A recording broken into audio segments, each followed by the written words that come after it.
Hey everybody, what's going on? I hope you can hear me just fine. If I got any audio issues, make sure you chat it in for me. Welcome to the Jerry Rig Podcast. So glad you guys could join us. We're your go-to source for insights on business analysis, technology, marketing, and we're just going to have fun today. My name is Jerry Sherstead. I'm going to be your host, and hence the name Jerry Rig Podcast. Today we're going to discuss how to be a badass business analyst. And we have an incredible guest. Her name is Vanessa Grant. She's a ridiculously huge powerhouse in the Salesforce ecosystem. So join us as we explore the secrets on how to become a badass business analyst.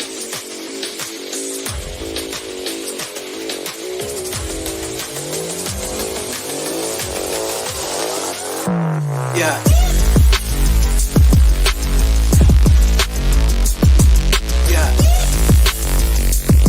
This is the Jerry Rigged Podcast, your no-nonsense knowledge base for business technology, marketing, and analytics. And now your host, Jerry Sherstead.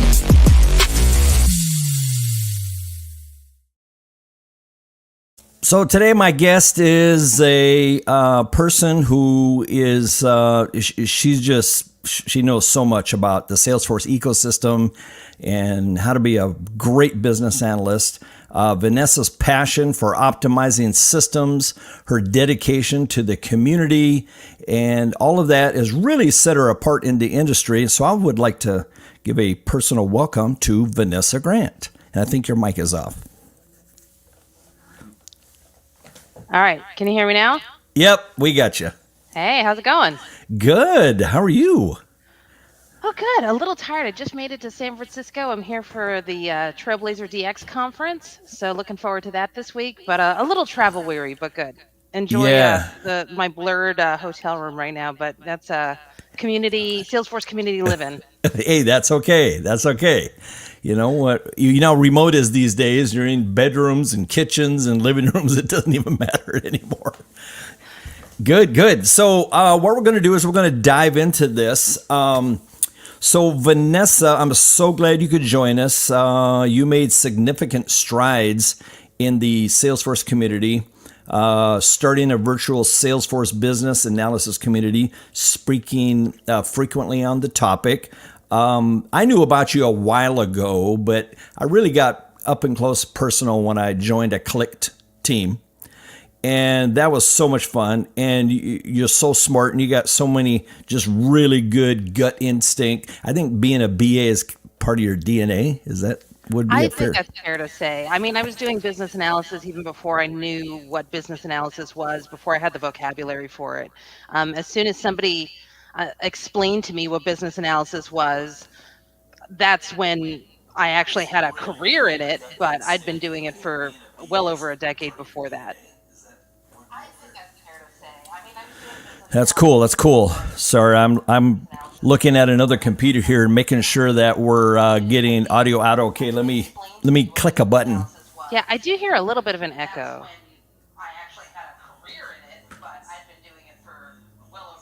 I feel like I sound intelligent though when I hear the echo, so that's the important part.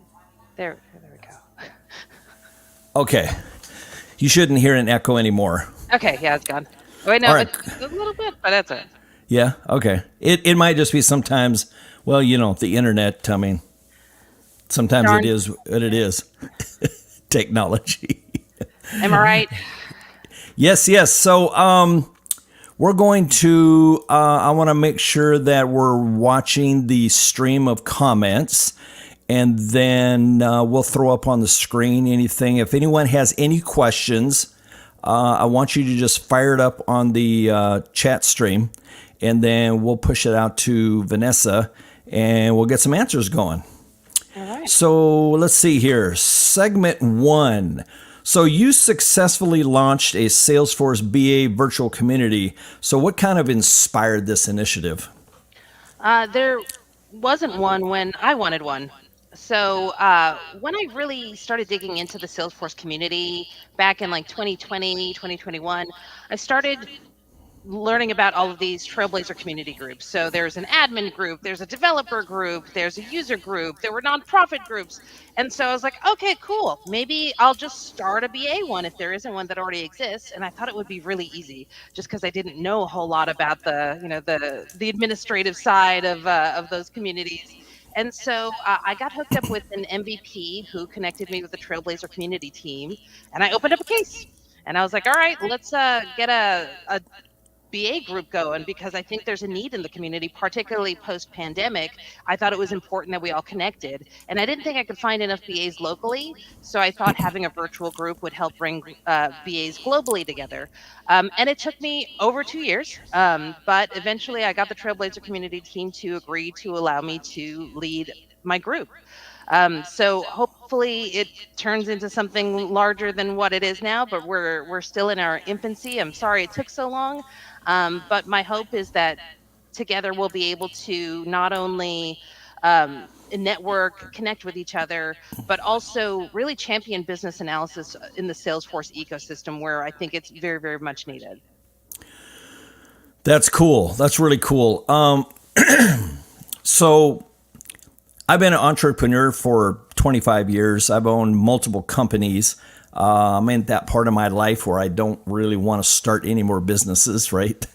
And it's funny, when I started diving into this thing called business analysis, I think I spent the first month going, oh, yeah, I've done that. Oh, I've done that.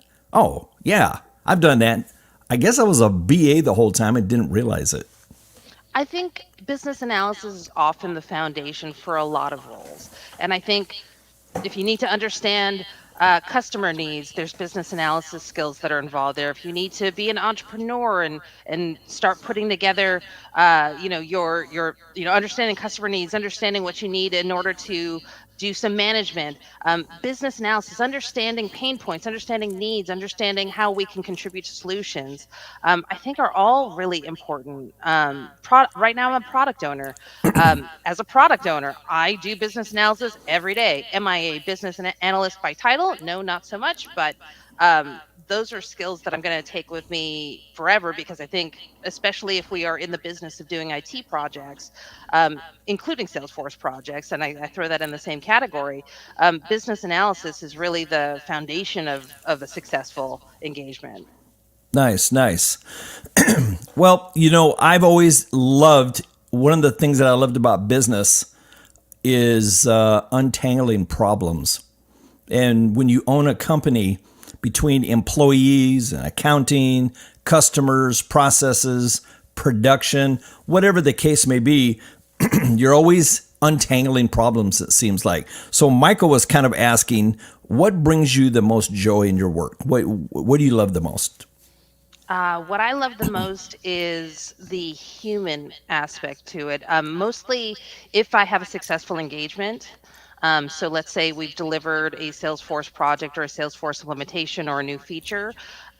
Being able to save people time in their day and making their days easier. I think it's hard enough to be a human in the world, and we end up spending 8+ hours a day at work. So the idea that I can reduce the friction in somebody's day and make their day easier, and let them focus on the things that they want to focus on. It's really frustrating when you've got people that are, they're showing me their processes, and of course it's super painful for them, but it's almost kind of exciting for me because I can see in my head how we might be able to optimize it. So seeing a really difficult process or challenging process that maybe involves a lot of unnecessary steps, and optimizing that, of course, with my favorite tool, Salesforce, is often my go-to. But seeing that change in the organization is always been my favorite thing. Yeah, that's cool. And I think if it's in your DNA, that process you just described is really what drives us a lot. So when I really started getting under the hood of being a BA, my brain was just kind of lost in this BA world, because you got the IIBA, you got the CBAP certification, and my brain kept going, okay, we have a certification called a Salesforce Business Analyst. What does that have to do with the IIBA and CBAP? And at the end of the day, what I realized and what I had to learn was this concept of being a generalist BA, and that's really the core. And then a lot of them BAs have specialties, and it just so happens that if you started with Salesforce, you're probably a Salesforce specialist. So how have you seen that kind of get pulled into the mix?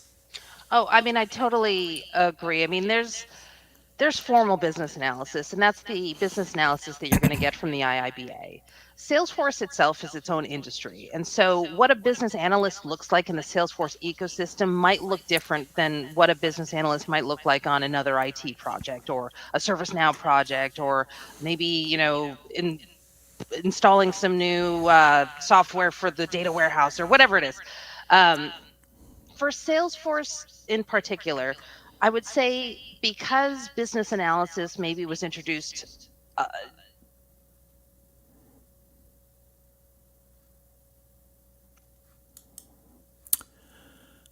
Well, it looks like CNN here is having some technical difficulties.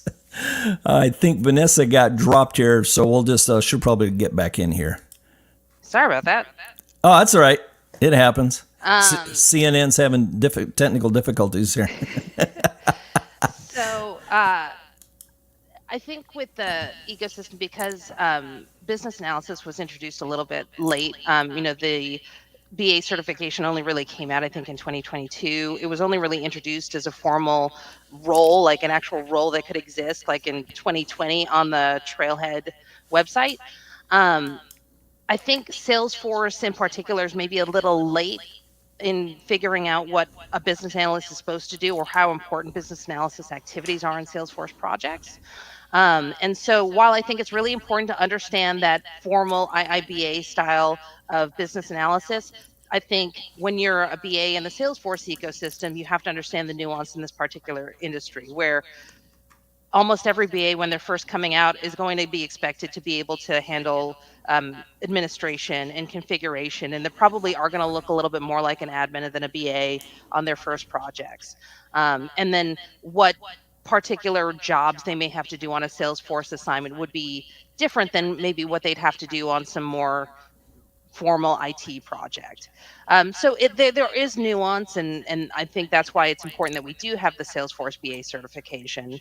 But I also do think that as Salesforce as a industry evolves as far as how we deliver projects, we will move closer and closer towards more formal business analysis.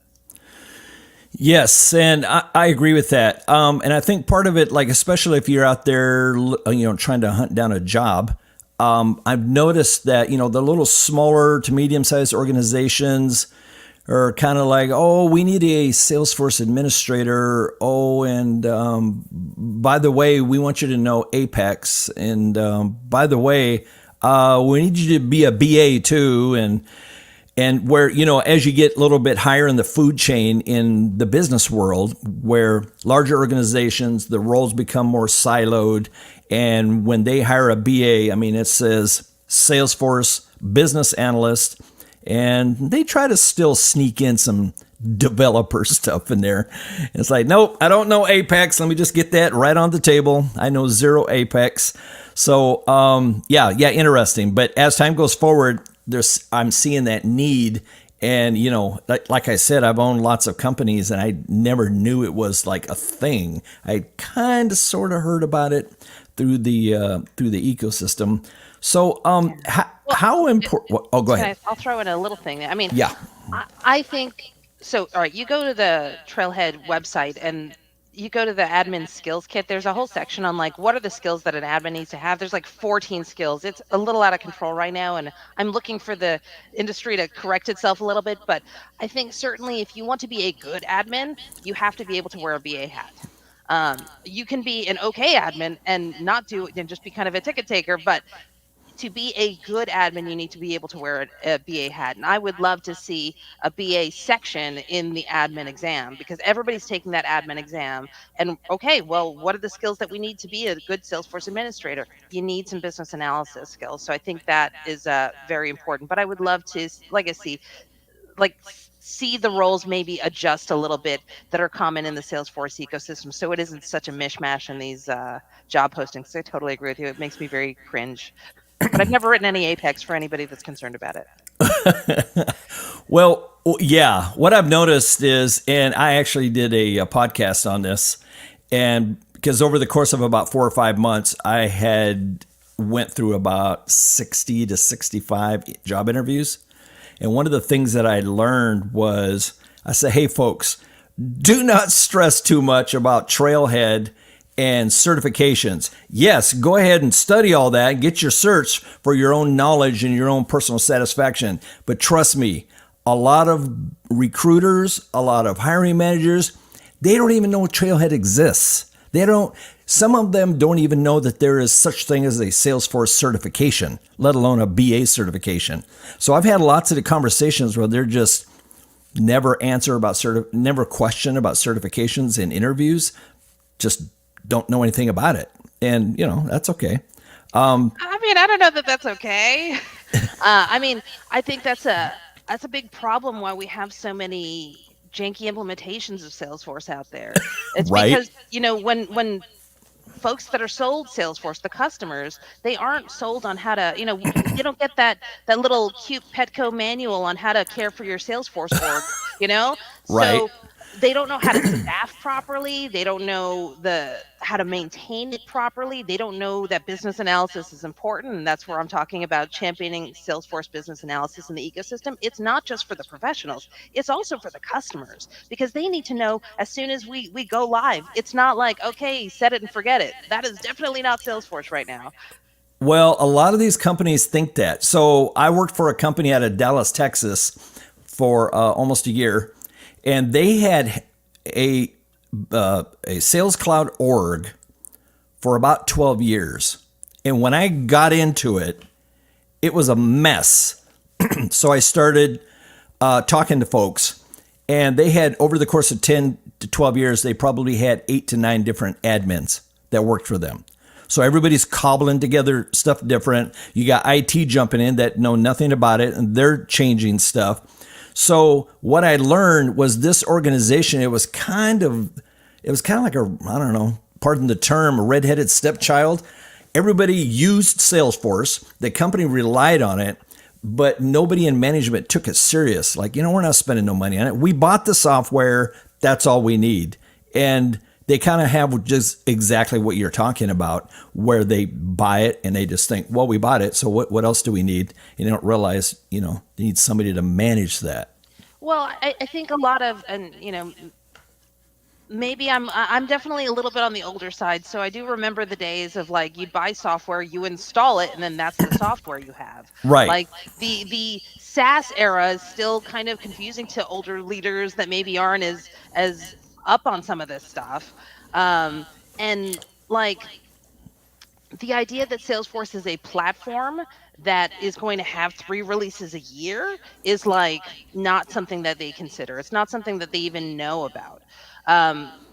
Architecture, the business analysis, DevOps, like there's so much that goes into a Salesforce org that if you don't have the team in place to actually take care of it, that's where you are going to end up with your 8 admins. And where you tell me that particular scenario, and in my head I go, well, they didn't have the right documentation, because Salesforce is a team sport. So what are our team naming conventions? What do we agree on as far as automations are concerned? What is the information that we can pass from one person to the next? And whether it's admins that are coming and going, or consultants that are coming and going, or even just as far as, like, what's our security model? How do we decide what Right. questions we need to ask so that people actually get admin access or get any access? These are the things that are so important as far as governance goes. And that whole set it and forget it mentality is what will ultimately lead organizations. And it really is, you need educated leadership and the time and the budget and the resources to actually be able to set those standards, set that governance, set those touch base points with your stakeholders, build the right team, build the right documentation, and maintain the thing so that you can continue to be successful. Otherwise, you're going to be burning your Salesforce org to the ground and rebuilding it and throwing more money at Salesforce every 5 to 10 years. That's exactly what I've seen. No, exactly. And I completely agree. I think there's a part there you got to remember, though, is motivation. Some of these companies, they know what they need to do. They just kind of don't care. They don't want to. And so, yeah, I mean, there are some that are out there that are like that I've seen. And when you're a solo admin, you got, 100 users, which, is a fair amount. And the upper management's not supporting you, you just kind of feel like hey, by the way, we got to do this. Oh, okay, well, just handle it. Yeah, whatever. And so, some organizations are like that, but I love the ones that like take it serious. They understand the way I always describe Salesforce to the folks that don't quite understand. I say, look, if you're going to use a rockin' sales automation platform to manage your business, you could do one of about three things. You could find some software that's off the shelf, can't really change much. It'll get the job done, and you got to conform to it. On the other side of the scale, you could hire a bunch of developers and develop your own software from scratch. Probably don't want to do that. Salesforce is right in the middle. It's off the shelf, and you can do anything you want to it. And that's the cool thing and also the bad thing. Absolutely. It's also what makes the projects the most difficult to execute, which is why being a Salesforce business analyst means that you do have to have a strong understanding of the Salesforce platform. Yep. Okay, so let's get to the badass Salesforce business analyst piece. So for all you guys out there in LinkedIn land, if you're looking to excel in Salesforce as a business analyst, Vanessa, tell us, what type of skills do they need to be focusing on? I think communication skills and writing skills. When you're interviewing for Salesforce BA roles, your interviewer is often going to be looking at you and wanting to picture you in front of their stakeholders. And so if you can come across as somebody who's intelligent, who can communicate effectively, can ask questions, can validate, and these are all things that you can do over the course of an interview. I think you stand a better chance of getting that role. I also think that needs to translate into your written communication. So when we're talking about user stories and documentation, you need to be able to love communication and being able to document things well, because business analysis, when you have those user stories done right, will be the foundation of those larger strategic initiatives at your organization, whether it's you're working for consultancy or you're working internally. Nice. So I had a personal question that I was going to ask you, not a personal question, but a question that is from me to you that I was thinking about. And it was kind of around this concept. You think about going through training, whether it's the IIBA, your Salesforce BA cert, whatever the case is, and you get all these, it's like learning how to dance. You can look at those charts, put your right foot here, your left foot here, step back one, do a spin, whatever. And those are those instructions. But then there's people that just instinctively know how to dance. They hear music, boom, they're dancing. And so I think about that DNA gut instinct kind of piece for solving problems, because, everybody can learn how to use, can create diagrams or create processes, how to do a requirements gathering session, ask questions. But I think it's that curiosity piece. What's your take on that? I think that there is a certain aspect of, I'll put it this way. I think if you find your passion in Salesforce business analyst jobs, so tasks, then you are likely to be a better business analyst if that's where your passion lies. So for me, I knew that business analysis was going to be a huge part of my life and was a direction that I was interested in when I would listen to speakers like Tony V. Martin and Ian Gotts and Richard Cunningham. And when the things that they said were things that I truly, in my gut and my soul, believed and was passionate about and wished that everybody understood, because sometimes I felt like people didn't really understand what they were saying, um, and understood the value and the importance. And when I found that passion, like one of the things that people say is like, oh, I can tell that you're really passionate about it when you speak. I am. If you can find that you are passionate about business analysis and you're going into these projects and you're feeling really good about the outcomes that you're moving towards and the work that you have to do to get there, like, then maybe that is your role. Maybe you will be a better business analyst if you are passionate about it, and it will also motivate you to continue to learn, to evolve your craft. Um, it's not like I've been a business analyst for my entire career. Have I been doing some business analysis tasks? Yes, but formally, I haven't been doing it for that many years. But it's something that I'm passionate about. So my trajectory has been a lot quicker than others.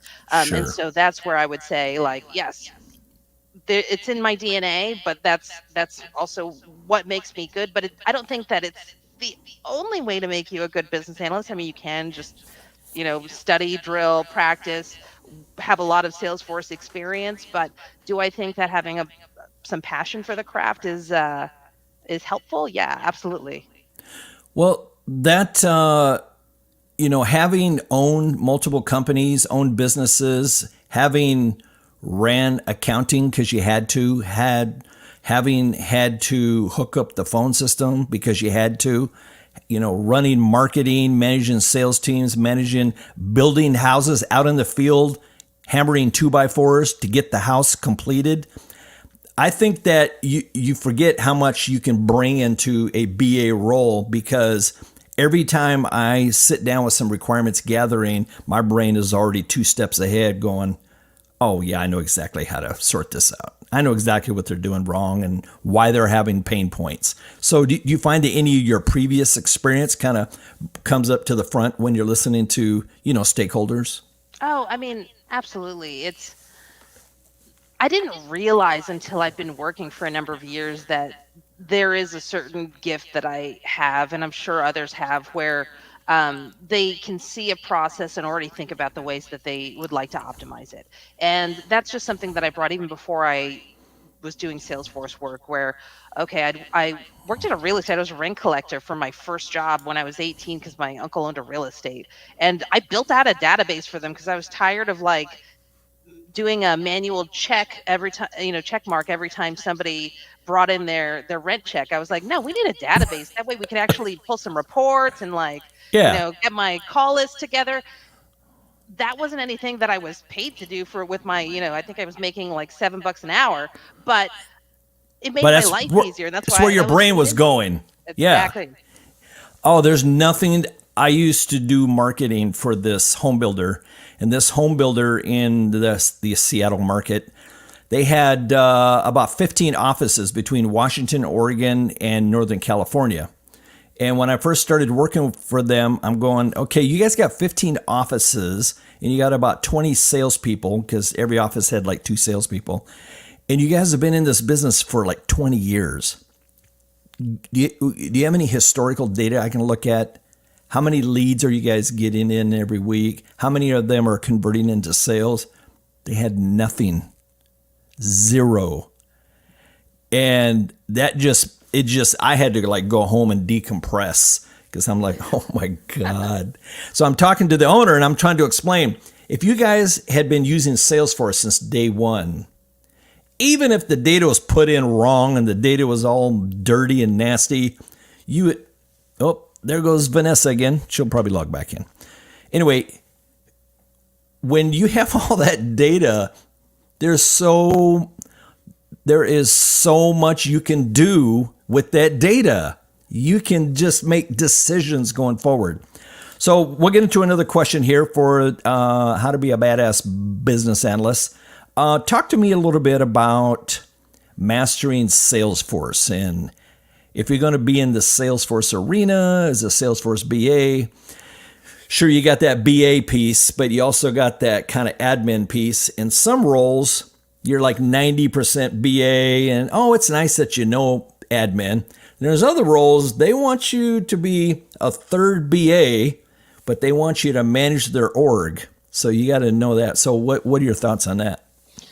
Well, I think there's a lot of different clouds and different industries that are served by Salesforce. And I think this is where, if you're a career transitioner and you have some previous experience, you can kind of figure out where it makes sense to maybe, I don't want to say plant your flag, but maybe start moving in the direction of those particular clouds. Because you can, even though Salesforce business analysis is niche, you can niche even further as Yes. far as clouds go. So I think the most common ones are sales and service. I don't know that you necessarily need to be a specialist at both, but they tend to go hand in hand. If you're not clear on any other direction, like, okay, sales and service are the bread and butter of Salesforce, so learn those. Again, find which ones you're passionate about. Don't get too distracted by, I think a lot of folks go like, oh, where are people getting hired? I'll learn that cloud and I'll learn it really well. But I think you're going to, again, run into that problem that if it's just not something that you're passionate about or know anything about or have any transferable skills in that particular area, it's going to not make sense. Whereas if you, let's say, come from a service industry or have been customer support before, you've been an end user of Salesforce, or maybe you started in marketing and that's something you're really passionate about, and so you're interested in Marketing Cloud, I think learning what makes sense and what drives you and drives your passion is probably the way to go. As far as how you learn it, I think the ticket to entry is always going to be that admin certification. If you're interested in Marketing Cloud, there is an admin certification there as well. So kind of figure out, all right, which kind of direction am I leaning towards? What certification would I need to at least kind of prove myself as far as understanding that particular platform? And keep working Trailhead and keep, I would say, connecting with folks that are also that have those interests. I'm a big proponent of making sure that your LinkedIn feed serves you. So rather than kind of getting distracted with, okay, let me get all the clouds and connect with all the things, if you can keep it more focused, let's say I'm interested in Marketing Cloud. I would try and follow folks that are big Marketing Cloud people. I would follow those YouTube channels that talk about Marketing Cloud. And by getting my LinkedIn feed to serve me, by connecting with those influencers, by connecting with those consulting companies that maybe focus on Marketing Cloud, it will keep me on the pulse of all the news for that particular part of the industry. So learning, of course, is going to be, you've got to understand the business analysis part if you want to be a BA. Figure out which clouds that you're interested in, make sure you get that ticket to entry for that first certification, and then start connecting with the people that will keep you in the loop so that you can see webinars on any particulars. You can maybe start working towards that next certification. If there's new features that come out, understanding and reading those articles about what all those new features are about, and keeping yourself educated, because education is going to be a lifelong journey no matter which cloud you're in. Yes, absolutely. And I completely agree with what you just said. There's something that I've seen, and it's baffling to me, but I guess I kind of sort of see why people do it.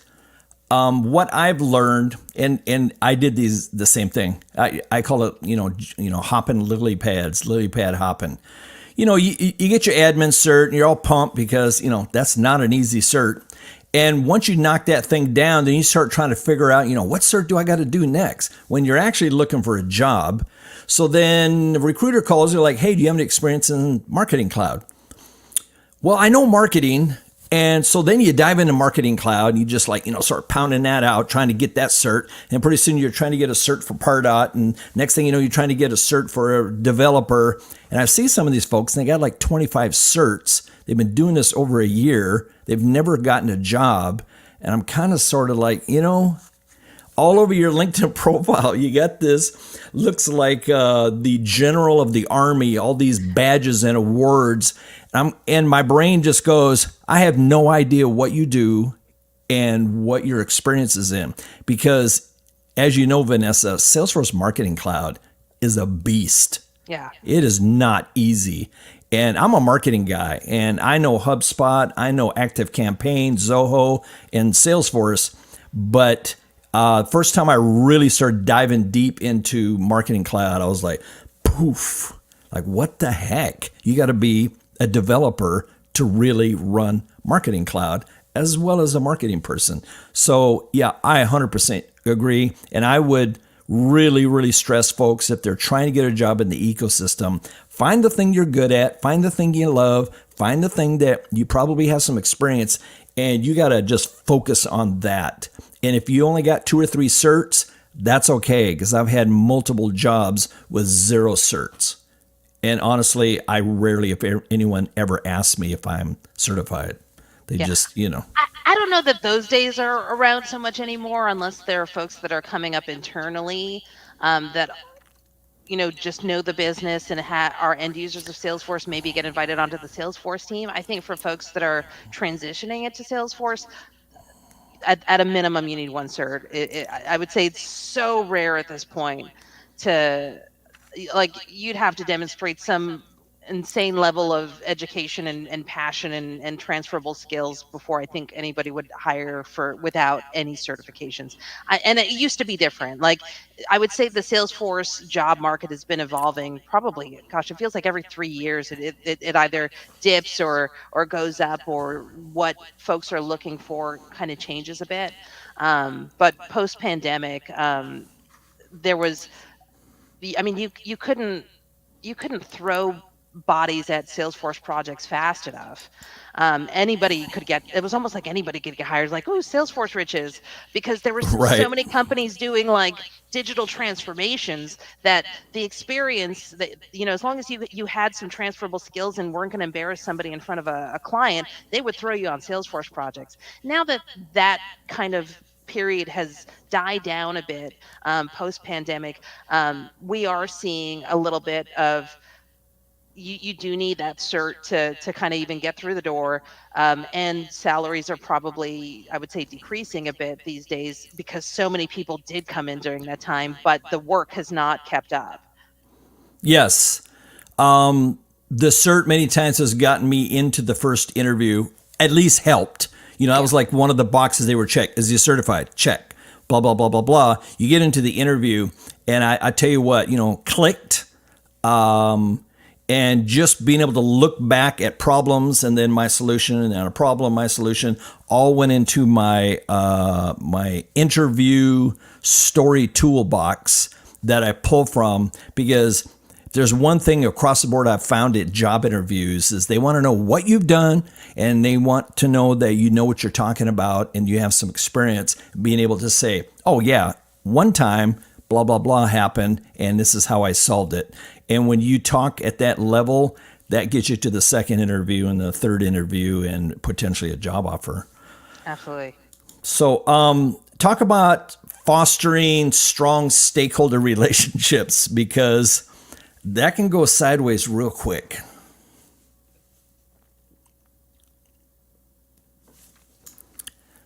Dope. Vanessa froze up again. Okay, so we'll wait a sec here. She'll probably be right back. There we go. Sorry, give me 2 seconds to think about it. Sorry, it's this monster hotel room internet. Apologies, Jerry. Yeah, that's okay. So as far as fostering strong relationships with stakeholders, I think it's really important to be a bit charismatic and likable. Don't start using a bunch of technical Salesforce jargon when you walk in. Don't try and be the smartest person in the room. When you are working with stakeholders, oftentimes you have to imagine, like, if you put some empathy into the situation, and I think it's really important as a BA to be empathetic. You're oftentimes walking in and they know their jobs are going to change, and that's scary for them. And almost to a certain extent, if we're taking their business processes and changing them, that will oftentimes foster a feeling with them that maybe they weren't doing their job well, or that their job wasn't being done optimally or properly. And so coming in being like, oh, I'm the smartest person in the room and I'm the Salesforce person, I'm going to save you, is not going to foster a really great stakeholder relationship. So coming in from a place of, I'm here to help you, and I really need you to be as honest with me as possible and answer the questions that I have so that we can get you to a place where you can be even more successful than you are. I think part of that is also making sure that we have the proper executive sponsorship so that they respect that you're in the room and that there are other stakeholders, beyond the people that are in the room that are supporting the project. And I think it's also really important to validate when you're speaking to a stakeholder. So if they explain something, especially if it's something that's like industry specific or something nuanced with their particular business process, you go, okay, so just so I understand, let me repeat this back to you and just make sure that I got it right. And that's something that's going to be reflected in your communication with them verbally, but it should also be reflected in those user stories that you're going to get. That if you're doing an agile project, you'd also want to validate with those stakeholders to make sure that you captured everything properly. Stakeholders want to feel heard. They want to feel like they're understood, and once those things I think are in place, that they feel like they have a level of trust with you, they feel like you understand them and that you've captured their needs properly so that they can move on to those developers who are going to put that together. And you're also transparent during the development process, so like demos and collecting feedback and incorporating feedback, you will likely have a much more successful stakeholder engagement. Yes, I agree. I have found with workshops, like one I did recently, there was about 30 to 40 people in it. And there was two people that pretty much talked. Everybody else just kind of chilled out. Nobody else threw much in. But it's because the two knew their existing processes inside and out. And they were pounding those out. And everybody else just like, yep, I agree. And so it's kind of nice when you have people that know the process, the existing process, if you're in that current state piece.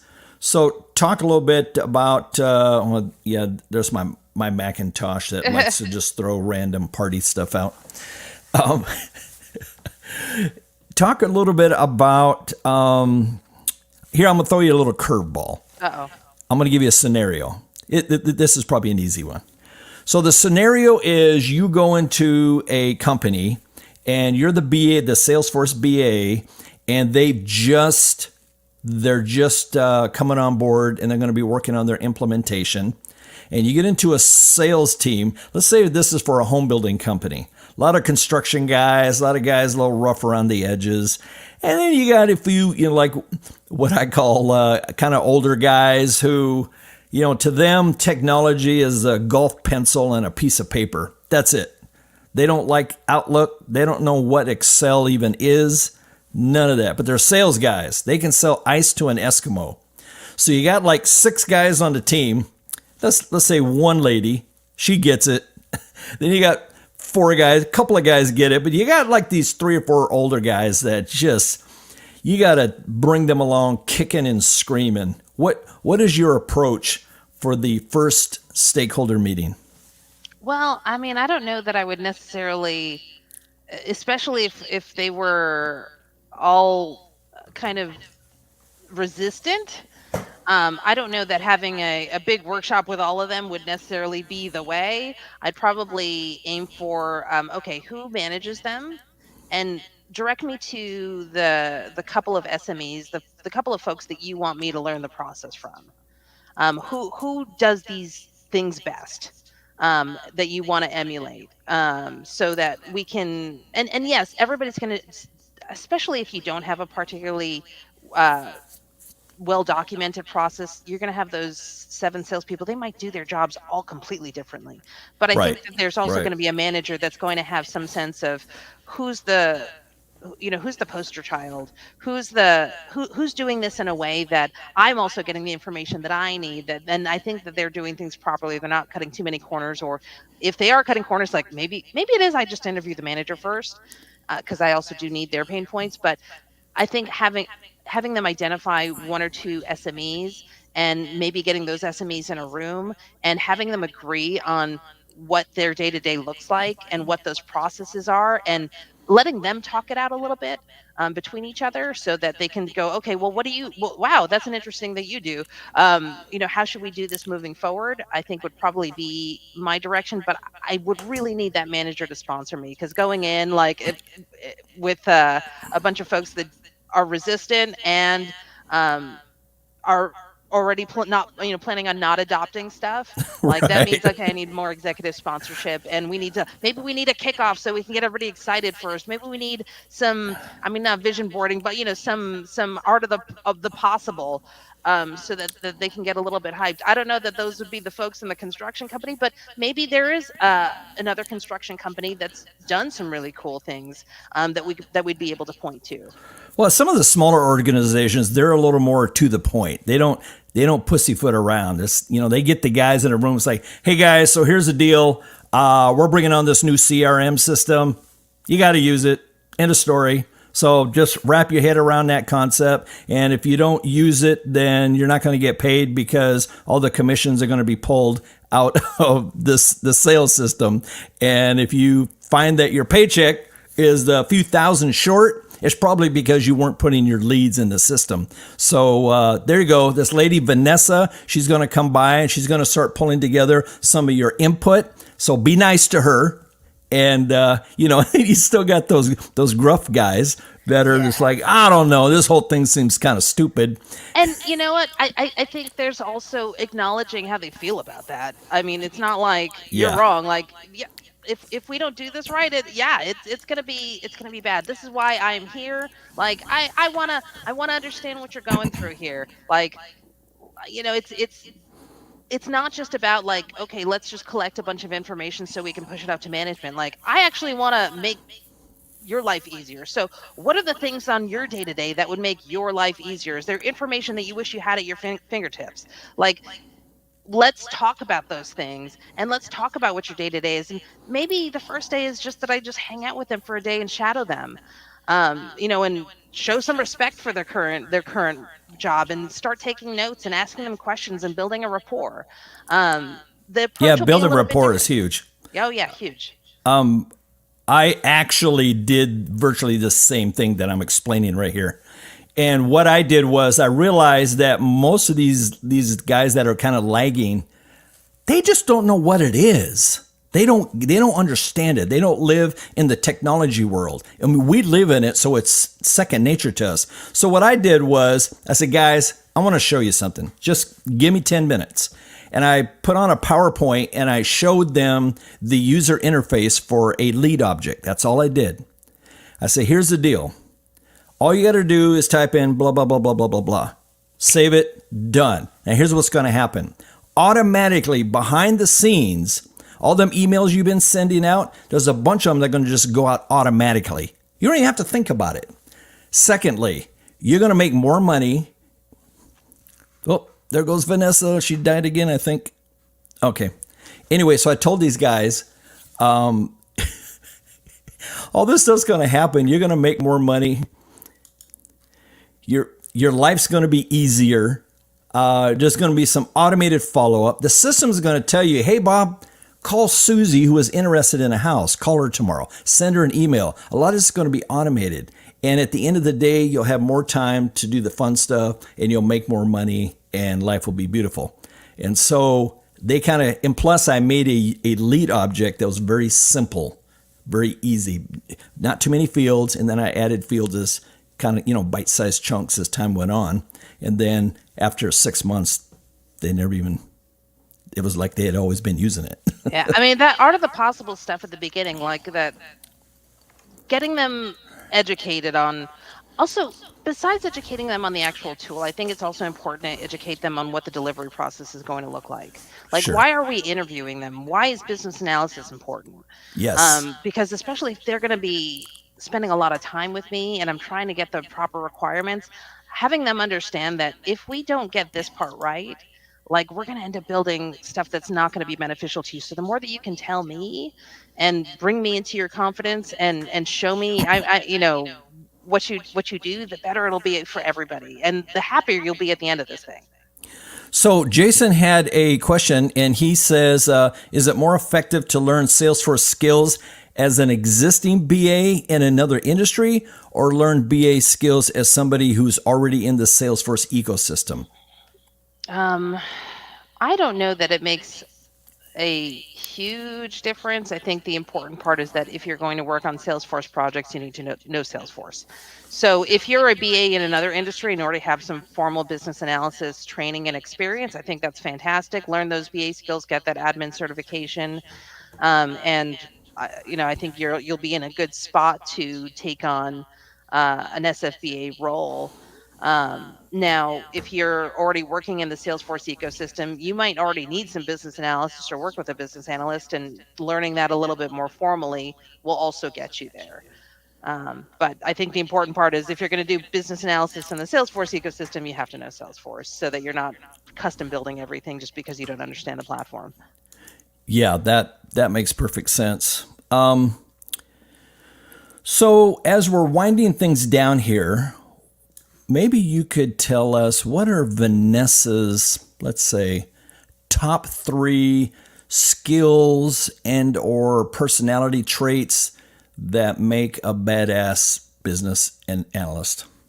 I mean, I don't know how badass empathy is, but that's always my number one. Um, yeah, empathy is so important in this field. I think communication. So I don't know if I can get verbal and written as just kind of one bullet, or Right. um, and I think, let's see, a third skill that I think is really important to be a business analyst. Let's see, communication, empathy, teamwork, the ability to work with a team. Um, Business analysts are often on projects, and those are going to be team based. The BA, if you're one BA on a project and you're also doing the solution architecting and the configuration, you're not just a BA. Yes, and make sure you're getting paid more money. So being able to work well in a team and being able to I would say maybe having like some DevOps skills to a certain extent, because DevOps is, besides deployment, there's also the culture of a team and how we deliver projects is part of the DevOps process. And I have found that learning that's also very important when you're on, team-based project after team-based project after team-based project. Yeah, that makes sense. That I makes sense. actually, sorry, I guess, or maybe I'll drop that one off and say, of course, you have to know Salesforce, but I feel like that's kind of a given. Maybe it's not like a skill so much as like you just need to know that. Well, I kind of feel like it's kind of nice. I mean, like if you went out and got your CBAP or one of those IIBA certifications and you kind of had that foundation and you've already been in the Salesforce ecosystem, that's kind of cool, because if for some reason you can't quite like plug into a Salesforce BA role, you have that generalist knowledge so that you can, be a BA anywhere. Oh, absolutely. Um, it it's I think Salesforce projects are particularly challenging because Salesforce is a platform. But the skills that you will develop as a Salesforce BA, certainly you can take to all sorts of projects. And I have worked as a Salesforce BA where all of a sudden, if I was internal, they were like, "Hey, can you also help us and play that BA role on launching our LMS?" Like, okay, it's not a difficult it's not a super difficult transition, in my opinion, to go from a Salesforce BA project to uh, like a non-Salesforce one, unless it's Okay. like another platform. Like if you're doing like ServiceNow, okay, well, you should probably know some ServiceNow before you move into that. Yeah, for sure. Well, pretty much any software, whether it's Microsoft Dynamics or Siebel or Yeah. whatever, SAP, they all have their nuances. And if you're going to be a BA for that software and live in that world, especially if they're doing implementation, then yeah, you gotta nail that down. So what's next for Vanessa? What are you working on? What's new coming up? Right now it's TDX, so I'm hanging out TDX, and I'm actually on the hunt for a new admin for my team. So maybe meet somebody while I'm here. As far as my community work, I am still working really hard on the Salesforce BA community. I would like to have meetings every month. I would like to be global, so we do it at different times every month, so that everybody can participate. I do have to get like the recordings up on YouTube. I would love to get a site up.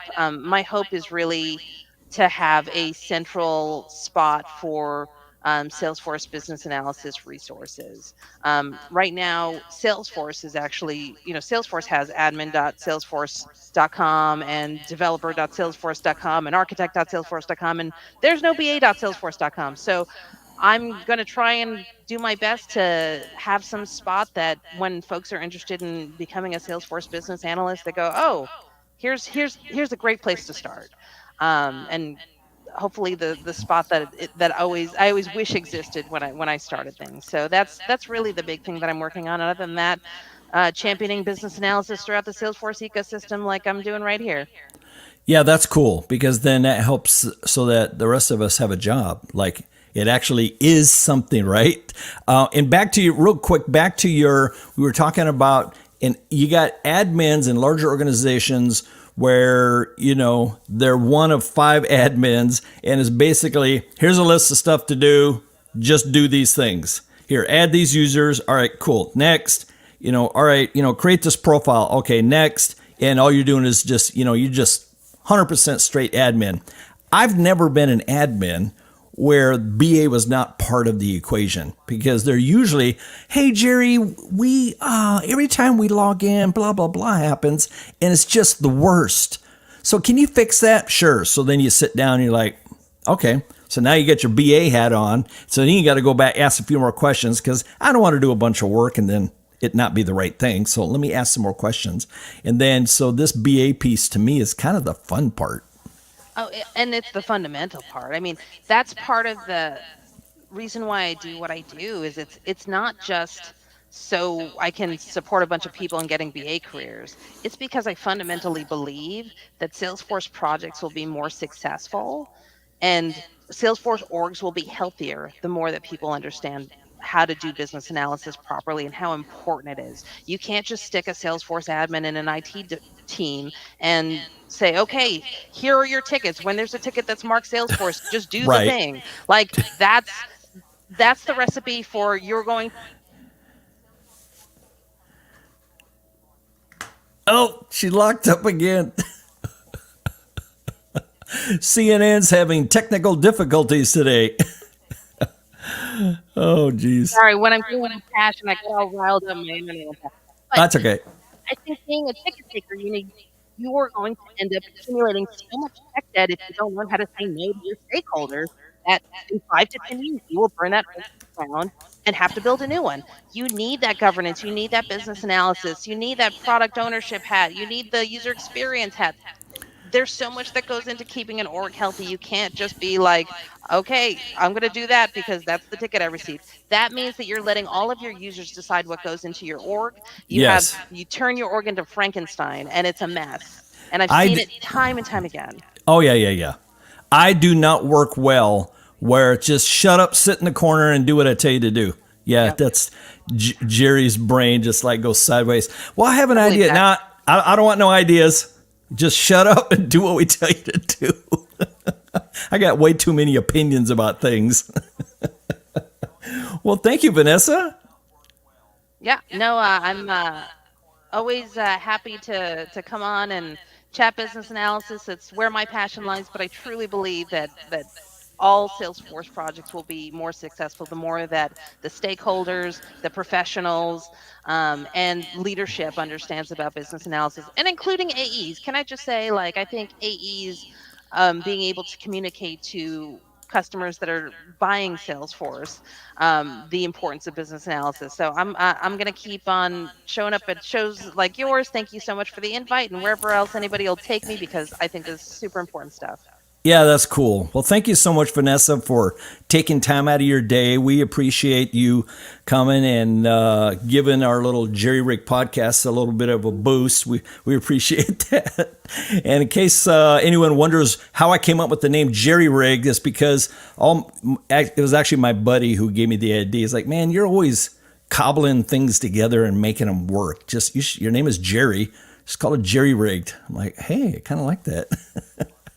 Nice. Well, I like it. Any parting words? I guess all the best to you, Jerry. It was a pleasure meeting you during Clicked. If folks are interested in a more of a safe place to try out some business analysis before they get on a true project, definitely go the Jerry route and come hang out with us on Clicked. But it was great meeting you, and I really appreciate the invite. Thanks, Vanessa. And everyone else, you guys can hit me up on LinkedIn. And just want to thank everyone for coming today. We're going to be signing off. This is where business innovation and processes and curiosity meet technology. You'll stay one step ahead of the game if you hang out with Jerry. The Jerry Rigged Podcast. Don't forget to subscribe on Apple, Spotify, or Google. Business technology for CEOs, managers, and business owners. We're here to deliver insights and strategies without the fluff. This is the Jerry Rigged Podcast.